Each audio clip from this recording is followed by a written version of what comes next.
Hello guys, welcome to Unacademy. मैं हूं अनिकेत अग्रवाल और यूपीएससी ने रिसेंटली मार्कशीट निकाली है 2019 के एग्जाम्स की।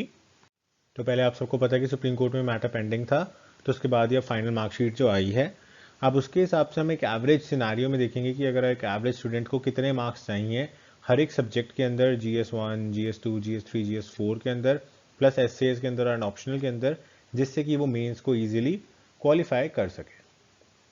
इसी चीज़ का एनालिसिस हम करने की कोशिश करेंगे इस वीडियो में। आई होप आप लोगों को ये वीडियो इन्फॉर्मेटिव लगेगा और पसंद आएगा, जिस हिसाब से आप अपनी स्ट्रैटेजी आगे की तैयार कर सकते हैं। And of course Unacademy is there to help you with every step of civil services. So देखिए, अगर हम हर एक जगह पे मार्क्स ऑब्टेन को 100 एवरेज ले लेते हैं तो उस हिसाब से हम एनालाइज करने की कोशिश करेंगे। तो सबसे पहले देखिए, एसए का पेपर है।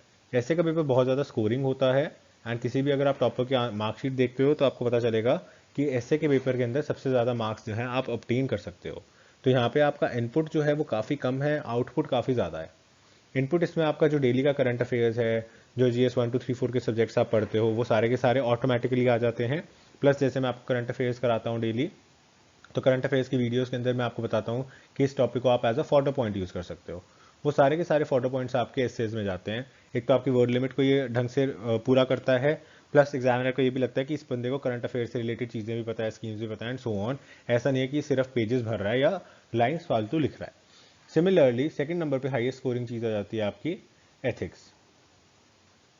अगेन एथिक्स का पेपर भी 250 नंबर का होता है, सारे पेपर ही 250 नंबर के हैं।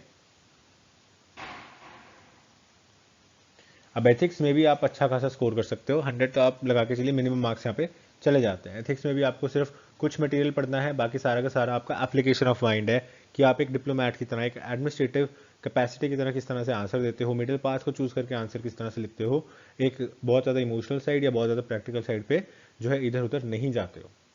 तो इस तरह के क्वेश्चन आपके एथिक्स की केस स्टडीज में हो जाएंगे। तो GS4 एंड एसए के अंदर आप अच्छा स्कोर कर सकते हो। तो यहाँ पे आपका अगर एवरेज 100 हम लगा के चलें तो यहाँ पे आप एवरेज में 120 125 आराम से लेके जा सकते हो। एंड सिमिलरली जो आपका एथिक्स का पेपर है, यहाँ पे भी आप 125 प्लस आराम से लेके जा सकते हो। तो दोनों के मिला के आपका टारगेट होना चाहिए कि आपका एसए और GS4 मिला के आपके 250 प्लस मार्क्स चले जाएं, क्योंकि 250 प्लस जाएंगे तो मतलब 50% अबव आपका स्कोर जो है वो चला जाएगा इन दोनों एग्जाम्स में। ऑल राइट, उसके बाद आते हैं ऑप्शनल पे। ऑप्शनल की बात करें तो अगेन जो भी आपका ऑप्शनल है, आपके टीचर उसमें आपको हेल्प करेंगे, आपके आंसर्स रेगुलर चेक करेंगे। तो ऑप्शनल के अंदर अगर आप देखें तो ऑप्शनल के अंदर भी बहुत ज़्यादा स्कोरिंग होता है अगर आप ऑप्शनल अच्छे से तैयार करते हो। दोनों ही सब्जेक्ट्स के अंदर अगर आप 100 मिनिमम मार्क्स लेके चलते हो, एवरेज मार्क्स लेके चलते हो, तो अगर आप ऑप्शनल की प्रैक्टिस अच्छी खासी करते हो तो यहाँ पे भी आप 125 प्लस ईच एग्जाम में लेके जा सकते हो। और अगर आपके ऑप्शनल में दोनों मिला करके अराउंड 300 नंबर आ जाते हैं 500 में से, तो आप लगा के चलिए कि आपका मेंस का एग्जाम जो है वो क्वालिफाई हो जाएगा। ठीक है, तो आपका टारगेट होना चाहिए कि 200 नहीं, मुझे 300 तक जाना है। 300 तक नहीं भी जाओगे, 250, 270, 280 तक जाओगे, तब भी आपका ऑप्शन जो है काफ़ी अच्छा निकल जाएगा। उसके बाद आते हैं आपके paper number paper number GS number 1 2 and 3। GS1 2 and 3 काफ़ी ज़्यादा ट्रिकी हो जाता है, क्योंकि GS1 के अंदर क्या क्या आएगा, GS1 के अंदर आएगा आपका art and culture, modern history, world history, geography and society. ये सारा का सारा आपका किसका पार्ट है, GS1 का पार्ट है। अब इनपुट आप देख रहे हो कितना ज़्यादा है, बहुत ज़्यादा एफर्ट डालना है आपको, सारी चीज़ें लर्न करनी है। लेकिन यहाँ पे जो आपका एवरेज स्कोर है वो 100 ही रहता है। इसके अंदर 100 से ज़्यादा जाने के चांसेस बहुत कम होते हैं। तो आप अराउंड 100 ही जो है रहोगे, मतलब 100 से थोड़े से ज़्यादा हो जाएंगे, थोड़े से कम हो जाएंगे, बट 125 या आप कह सकते हैं 150 तक जाने का स्कोप बहुत कम होता है। सिमिलरली GS2 पे आ जाओ। GS2 में अगर आप देखो, GS2 में क्या क्या आएगा, आपका पॉलिटी आएगा, गवर्नेंस आएगा, इंटरनेशनल रिलेशंस आएगा, सारा का सारा इंटरनेशनल रिलेशन जो करंट अफेयर्स में हम पढ़ते हैं पूरा साल, वो सारा आएगा। यहाँ पे भी आपका कितनी अच्छी आपने रटे रटे मार रखे हो लक्ष्मीकांत के, लेकिन आपका एवरेज स्कोर 100 के अराउंड ही होवर करता है। इवन टॉपर्स का भी 100 के अराउंड ही होवर करता है, 100, 110, 105, 95 ऐसे। तो इसके अंदर यहाँ पे भी आपका जो इनपुट है ज़्यादा है, आउटपुट उतना नहीं है। फिर आ जाता है GS3 के अंदर आपका अगेन आ जाता है इकोनॉमिक्स, बहुत बड़ा पोर्शन हो गया economics, environment, disaster management, science and tech. ये भी सारा हम प्रीलिम्स के लिए तो अच्छे से पढ़ते ही हैं, मेंस के लिए भी पढ़ते हैं। यहाँ पे भी आप देख रहे हो कि हम इनपुट बहुत ज़्यादा डाल रहे हैं इन चारों सब्जेक्ट्स में, स्पेशली इकोनॉमिक्स में, जो कि नॉन कॉमर्स बैकग्राउंड या नॉन आर्ट्स वाले बच्चे हैं। और उसके बाद आपको आउटपुट इतना नहीं मिल रहा। इवन अगर आप हर बार किसी भी टॉपर की बैलेंस शीट, मार्कशीट भी उठा के देखते हो, तो आपको देखने को मिलेगा यहाँ पे भी जो स्कोर है वो 90s में मिलेगा या आपको 110 तक मिलेगा मैक्सिमम। इसी के अराउंड होवर करता है। Of course exceptions are always there, पर यहाँ ये 3 जो एरियाज़ हैं GS 1 2 3, ये इस तरह के एरियाज़ हैं जहाँ पे आपका स्कोर जो है वो बहुत ज़्यादा नहीं जाएगा। लेकिन एस्से और एथिक्स ऐसा एरिया है या ऑप्शनल ऐसा एरिया है जहाँ पे आपका स्कोर ज़्यादा जाएगा।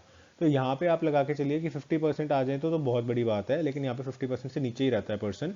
एंड यहाँ पे जो रेड एरियाज़ हैं यहाँ पे 50% अबव आप जा सकते हो। तो आपकी स्ट्रैटेजी इस तरह की होनी चाहिए कि आपने साइड बाय साइड हर हफ्ते अपने एथिक्स का पेपर भी लिखना है, एथिक्स की राइटिंग प्रैक्टिस भी करनी है, एक एस्से भी लिखना है, और साथ में अपने ऑप्शनल का काम भी करना है। सारा फोकस सिर्फ और सिर्फ history, art and culture, polity, economics, इन चीज़ों पे लगा के नहीं छोड़ देना है। बाकी चीज़ें भी हमें साथ साथ करते रहना है। इस चीज़ को थोड़ा सा ध्यान में रखते हुए हमें चीज़ों को एनालाइज करना है, क्योंकि हमारी इस बार की जो मार्कशीट्स आई हैं, जो स्कोर्स आए हैं, उस हिसाब से भी हमें यही पता चल रहा है। 751 का कट ऑफ गया है। अगर आप सिंपल स्ट्रैटेजी भी यूज़ करते हो तो आप बड़े आराम से इसको क्रैक कर सकते हो। तो ऑफ कोर्स ये एक जेनरिक डाटा है, तो मैंने सब कुछ 100 एज्यूम किया हुआ है। तो यहाँ पे आपका जो आइडियल आपका टारगेट है, यहाँ पे 751 पिछले बार की, इस बार की कट ऑफ गई है, तो आपको 751 से ज़्यादा का ही लेके चलना है। तो आपको यहाँ पे स्कोर बढ़ाना है अपना, और यहाँ पे स्कोर बढ़ाना है, यहाँ पे स्कोर बढ़ाना है। इन 4 एरियाज़ में आप अपना स्कोर बढ़ाओगे। इन 3 एरियाज़ को आप छोड़ सकते हो। इसके अंदर अगर आपके 100 तक आ रहे हैं तो that is more than enough. ठीक है, यहाँ पे आप अपना स्कोर बढ़ाते हो। उसके बाद अगर इंटरव्यू में आपके 150 तक नंबर आ जाएंगे तो यू विल क्रॉस अबाउट आपके 990,000 के आसपास मार्क्स आ जाएंगे, जितने में आपका सिलेक्शन जो है वो आराम से हो जाएगा। ठीक है, एंड ऑफ कोर्स अगर आप किसी और कैटेगरी को बिलोंग करते हो, आपके पास रिजर्वेशन बेनिफिट्स मिले हुए हैं, तो आपका 700 मार्क्स में भी जो है सॉल्व हो सकता है, और 700 मार्क्स लेने कंपैरेटिवली ईजियर हो जाएंगे आपके लिए, क्योंकि आपको एक सिंपल प्लेन स्ट्रैटेजी से सब कुछ प्रिपेयर करना है। सो अगेन थोड़ा सा जेनरिक डाटा था, क्योंकि मार्कशीट्स जो हैं वो इस हिसाब से रिलीज नहीं होती हैं। तो जेनरिक डाटा के हिसाब से मैंने आपको समझाने की कोशिश की है, कट ऑफ के हिसाब से किस चीज़ पे आपको कितना स्ट्रेस करना है।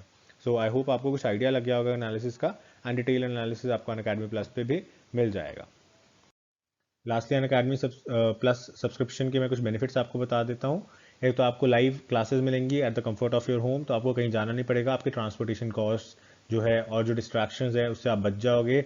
अनलिमिटेड एक्सेस रहेगा हर तरह के कोर्सेज का। बीच में कोई और एग्जाम आ जाता है, जैसे अभी यूपीएससी की कुछ और पोस्ट आई हुई है डिफेंस मिनिस्ट्री की, तो उनकी भी तैयारी आप यहाँ पे फ्री ऑफ कॉस्ट कर सकते हो। टॉप एजुकेटर्स सारे इंडिया के यहाँ पे आपको मिल जाएंगे, हर एक फील्ड के, हर एक सब्जेक्ट के। इसके अलावा सारा का सारा आपका कवर कराया जाता है सिलेबस, और जो भी आपके डाउट्स हैं वो भी लिए जाते हैं। डेडिकेटेड डाउट सेशंस भी हम करवाते हैं। लाइव टेस्ट सीरीज हमारी होती है, लाइव टेस्ट सीरीज को भी आप देख सकते हो, और सारे स्टडी मटेरियल का आपको पीडीएफ भी मिल जाता है, जिससे कि आपको रिवीजन में आसानी होगी। आंसर राइटिंग प्रैक्टिस के लिए हम आपको आंसर क्वेश्चंस देते हैं, और आपको कहते हैं कि जो भी आप आंसर्स लिखते हैं वो आप हमें भेजिए, एंड हम उसे इवैल्यूएट कर देंगे। तो आंसर राइटिंग प्रैक्टिस के लिए भी काफ़ी अच्छी चीज़ें हमने ऑर्गेनाइज की हुई हैं, so that can help you in bringing up your scores. इसके अलावा आपको मेंटरशिप मिलती है, आप एक पर्टिकुलर एजुकेटर को अपना मेंटर चूज कर सकते हैं, एंड आपको वो हर तरह की गाइडेंस देगा, और वो ही आपको सारे सब्जेक्ट्स जो है वो कराएगा। So these are the benefits of some of the benefits of Unacademy plus. और इसके अलावा भी बहुत सारे बेनिफिट्स हैं जो कि आपको अनअकैडमी की वेबसाइट विजिट करके पता चल जाएंगे, या नीचे आप कमेंट सेक्शन में भी पूछ सकते हैं, एंड अनअकैडमी की टीम आपको कॉन्टैक्ट कर लेगी।